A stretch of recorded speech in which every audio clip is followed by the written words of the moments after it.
Comme tous les secteurs, pour attirer les jeunes, le numérique se doit désormais d'être responsable. Comment, pourquoi? On en parle avec vous. Anis Bernard, bonjour. Bonjour. Vous êtes chef de projet chez Latitude. Qu'est-ce qu'on appelle numérique responsable d'ailleurs? Alors c'est un peu compliqué à définir, mais c'est un numérique qui essaye d'avoir un impact positif ou à minima neutre. Aujourd'hui, le numérique fait beaucoup débat, notamment sur le manque de diversité dans le numérique, l'impact environnemental qui est plutôt négatif sur pas mal d'aspects du numérique. Donc c'est une question qui est beaucoup posée actuellement. Et c'est une notion assez récente? Le numérique responsable, je ne sais pas si c'est forcément récent, mais en tout cas, la prise de conscience sur ce sujet est peut-être un peu plus récente ces dernières années, notamment en termes d'impact environnemental. On prend peut-être un peu plus conscience de ces enjeux et des actions que nous-mêmes, on peut mettre en place pour essayer de réduire sa consommation là-dessus. Donc sur ça, c'est plutôt récent et c'est plutôt une bonne nouvelle. Alors commençons justement par l'impact environnemental. Le numérique, aujourd'hui, a un impact carbone assez lourd. Oui, il est même comparé, je crois, en termes de secteur à l'aviation, qui était quand même un peu le premier dans ce domaine-là et qui était plutôt dénoncé sur ce sujet. Donc c'est un impact qui est très lourd. Mais en tout cas, moi, j'ai envie de croire, et c'est ce qu'on défend aussi avec Latitude, qu'on peut aussi raisonner un peu plus sur l'impact qu'a le numérique et essayer d'avoir une approche un peu plus bénéfique pour l'environnement et avoir un enjeu environnemental un peu plus positif. Et ça passera par quoi ? Alors ça passera par plein d'actions. Il ne faut pas oublier que, avant tout, en fait, quand on parle du numérique, on parle d'une notion qui est très large et qui nous paraît un peu floue. Alors en fait, derrière le numérique, il ne faut pas oublier qu'il y a des personnes avant tout. Et du coup, ça passe surtout par prendre conscience de l'impact de nos propres actions.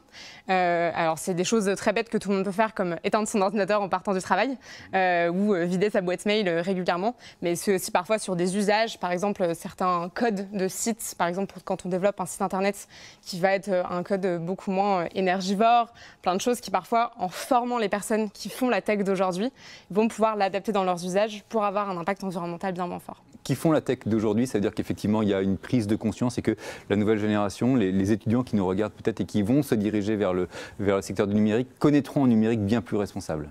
Alors, la nouvelle génération, mais pas que, mais effectivement, ça passe aussi notamment par les jeunes. Il y a de plus en plus maintenant d'écoles d'ingénieurs, d'informatique, toutes les écoles en fait qui ont des cursus liés à la tech, qui ont envie d'intégrer dans leur cursus ces enjeux, les enjeux d'aujourd'hui, donc environnementaux et sociaux, pour justement permettre de former leurs étudiants à avoir un regard un peu plus critique sur leurs actions et essayer d'avoir des démarches un peu plus responsables sur ce sujet. Prenons justement également le côté socio ou sociétal. On le dit, on l'a souvent répété, le numérique n'est pas très féminin. Et puis, qu'en est-il également des minorités ? Alors, il y a justement un gros manque de représentation dans le numérique sur toutes les minorités. Donc, ça passe évidemment par les femmes, par éventuellement aussi des minorités ethniques. C'est assez large, même parfois certains milieux sociaux qui sont moins représentés. Ça pose énormément de problèmes. On a vu par exemple quelque chose qui a fait beaucoup parler, c'est avec le système de Face ID, où par exemple des visages de couleur étaient beaucoup moins bien reconnus par l'algorithme, parce que juste l'algorithme n'avait pas été confronté suffisamment à ce genre de visage. Et ça montre que du coup, en fait, il y a d'énormes biais qui peuvent être créés si justement dans le milieu du numérique il n'y a pas une représentation un peu plus représentative de l'ensemble de la population. Et justement, est-ce que cette volonté d'un numérique responsable peut venir des consommateurs eux-mêmes ? Bien sûr, c'est ce qu'on essaye aussi de défendre avec Latitude, c'est qu'il ne faut pas oublier que chacun peut agir et parfois on se déresponsabilise un peu derrière de grandes entités, mais en fait même derrière ces entités c'est avant tout des personnes et c'est pour ça qu'aujourd'hui nous en tout cas avec Latitude on essaye de permettre aux personnes de s'engager à titre individuel. Ça passe par regarder une étude, regarder des documentaires sur certains sujets, mais aussi permettre à des entreprises, donc des regroupements de personnes qui peuvent aussi avoir une démarche un peu plus responsable dans ce domaine-là, en se familiarisant avec de nouvelles manières de faire, de nouveaux process qui peuvent vraiment à terme faciliter l'accès à un numérique beaucoup plus responsable. Donc ça veut dire que chaque consommateur a un rôle à jouer, et notamment sur les marques en mettant la pression sur elles ? Oui, bien sûr. Alors, ça passe pas forcément que par le fait de mettre la pression, mais en tout cas, en questionnant ses usages, en questionnant sa consommation et ses achats, on peut avoir un vrai rôle à jouer. Et ça passe par le fait de sensibiliser certaines entreprises à leur consommation. Il y a eu énormément, par exemple, de boycotts ou même juste de sensibilisation ou de voix qui se sont élevées au sein de la population pour faire bouger certaines marques et qui ont fonctionné. Et du coup, il ne faut pas oublier le rôle qu'on a à jouer là-dessus. Et ça passe par une première étape de se sensibiliser au sujet pour ensuite, du coup, mettre en place les actions qui nous paraissent les plus pertinentes. Et ça coûte cher de faire du numérique responsable, ça coûte plus cher ?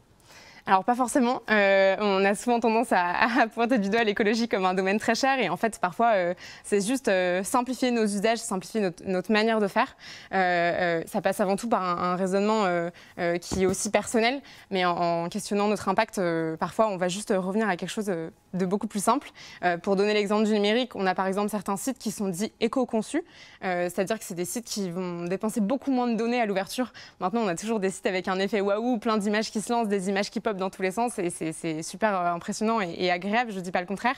Mais parfois, en ayant par exemple un site éco-conçu, on peut avoir des choses beaucoup plus simples qui vont dépenser beaucoup moins d'énergie et qui seront presque plus faciles à mettre en œuvre. Et du coup, c'est un bel exemple de numérique responsable qui n'est pas plus onéreux. Questionnons nos usages pour faire un numérique responsable selon votre message. Merci beaucoup Annelise Bernard d'avoir été avec nous. Vous êtes chef de projet chez Latitude.